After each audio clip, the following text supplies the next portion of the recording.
General Studies Paper 3 consists of the following units: Economy, Agriculture, Science, Technology, Environment, Internal Security, Disaster Management.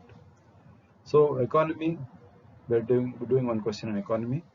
So economy part, it also gets around 60 to 70 marks out of 250 every year. And what I suggest before you go to this particular question, what I would advise all of you is go through the economic survey 1920. So economic survey, I know you will not have time to read the entire book. Go to the summaries at the end of the book, at the end of each chapter. So these summaries are prepared by noted economists, and they give the government point of view. So if your answers are structured on the economic survey, you definitely stand a better position compared to the others. So generally, students get put off by the huge size of the report, economic survey. You need not read the entire report. In fact, it is made, the concluding part of each chapter contains the summary of the chapter. So for this economy, as far as possible, we try to base our questions on the economic survey 1920. So the question for today: government intervention leads to outcomes opposite to what it actually intended to achieve. I read the question again. Government intervention leads to outcomes opposite to what it actually intended to achieve. Now, what was government trying to achieve? Government was trying to stabilize the market, to check fluctuating prices, check black marketing, check hoarding. Okay, well and good. But in many cases, the outcome is not what government intended to do. So in the introduction, what I'm willing to state is, government intervention undermines markets, even in areas where there are no market failures. So unnecessary intervention by the government in several areas has undermined the market. So with this premise, I give the question says, illustrate with examples. So I will illustrate with examples to show how the government intervention has led to opposite outcomes. Finally, I base my conclusion on whether government intervention is required, how much government intervention is necessary. First example I take is of the Essential Commodities Act. See, the Essential Commodities Act in 1955, it came about in the background of famines and shortages, and to regulate the distribution of certain essential commodities like drugs, oil, kerosene, coal, iron, steel, and pulses. So it imposed large limits on how much you could keep. Now, this Essential Commodities Act, you see the condition in which it was framed. It was framed in the background of the famine and shortages. But now in the present situation, with enhanced production, integration of markets, do we require an act like this? So, and what is happening is the Essential Commodities Act has become an act of coercion. When I say act of coercion, see, in fact, the statistics in the economic survey show in 2019, there were 76,000 raids under the Essential Commodities Act. So these raids on the hoarders and black marketeers, what has happened is, this 76,000 raids, you see what is the outcome of the raids? There has been a low rate of conviction under the Essential Commodities Act. And coming to the question of raids, increase in raids, what has happened is, it has had no impact on the prices. The increase in the raids under the Essential Commodities Act did not have any substantial impact on the pricing. So Essential Commodities Act, first we saw the background of the act, how it came about, and what its relevance is in the present. Then we spoke of the increase in the raids under the EC Act. I gave the example of in 2019, nearly 70,000 raids, 76,000 raids, which did not have the desired outcome. And if you see the Act, the rate of conviction under the Essential Commodities Act is very, very low. Now, what has happened is frequent intervention under the Essential Commodities Act. It has impacted the storage levels. Then it has hit the development of the NAM, National Agricultural Marketing. So this Essential Commodities Act is in one way checking the storage limits and development of the NAM. So this is one instance where government intervention has not achieved the resultant purpose. Then you come to the second act, the drug pricing control order. Now this drug pricing control order, it seeks to regulate the price of drugs.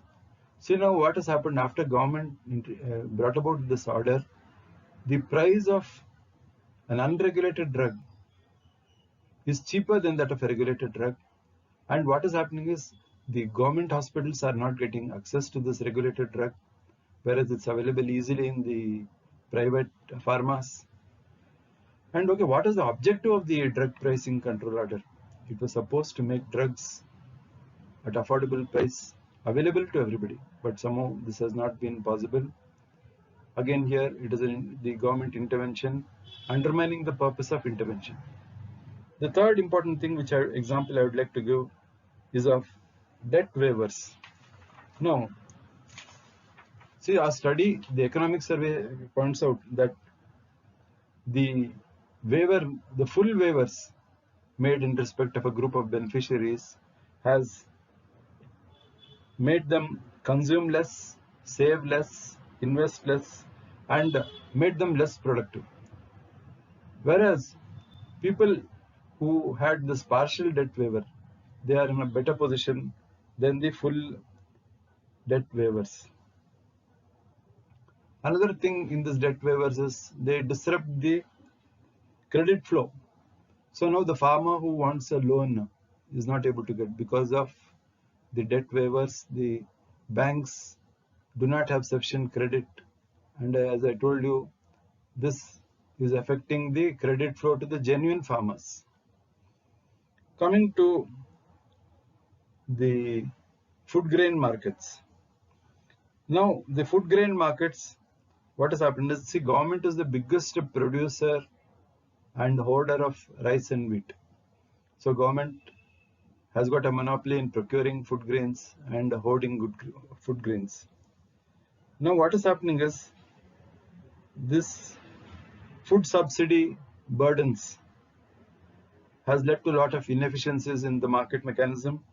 So now what the economic survey suggests is, instead of physical handling, you resort to cash transfers, food coupons for this issues relating to food grains. So if you resort to cash transfers, food coupons, then actual handling, physical handling, the situation would improve. To that extent, government intervention may get the desired results. Then what I would like to add is, when we examine this particular question, coming to the point, how much of government intervention is required, whether government intervention is required at all. So it is difficult to say that there should not be government intervention.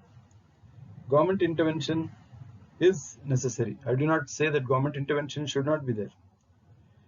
Now, interventions, you see the background of the present economic situation. See, earlier, in the background of famines, in the background of shortages, it was required. Now, in the emergence of the market mechanisms, the competitive markets, if competitive markets are to emerge, there should not be unnecessary government intervention. Government intervention should be reduced. See, first thing what I would say in the solutions, first thing I would say is role of each ministry and department. Now, each ministry in the government of India, and under that there are departments, so they'll have to make out a list of areas where government intervention is required, where it is not required. See, this absence of coordination, I'll give an example. See, you take the Ministry of Health and Family Welfare. It is the bulk buyer of drugs for various departments like the CGHS, railways, defense. Now, what I'm saying is, why can't there be coordination between the different departments? The Ministry of Health making one outcome, one requisition, the defense saying something, the railways saying something. So each ministry and department will analyze what is required. I mean, how much of government intervention is required in what aspect. The second thing would be the relevance of the present interventions. We have stated this earlier, saying that in the present context, government intervention may not be required to the extent it was earlier. So the third thing what I would like to mention is, if you eliminate needless government intervention, competitive markets will emerge. So competitive markets, once they emerge, it will spur investments and promote economic growth. So this particular question on government intervention leading to outcomes opposite to what it was intending to achieve. We started with the introduction saying that government intention is good, but the outcome has turned out to be contrary to the purpose of the intervention. In this, we studied 4 examples. We studied the functioning of the Essential Commodities Act. We saw the drug pricing controlling order. Then we saw the issue of debt waivers. Then we saw the food grain issue relating to food grain markets. After this, I illustrated my answer with these 4 examples. I suggested 3 solutions. First one, I said the role of a coordinated mechanism, because each ministry and department working at cross purposes with another.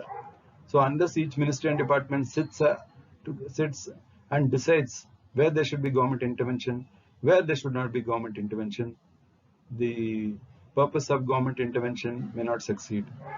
Then I also spoke of the present interventions. How far are they relevant in the context of the market economy? And I also said how competitive markets will help in promoting investments and promoting economic growth. So this would be the answer for this question on relating to GS3 economy.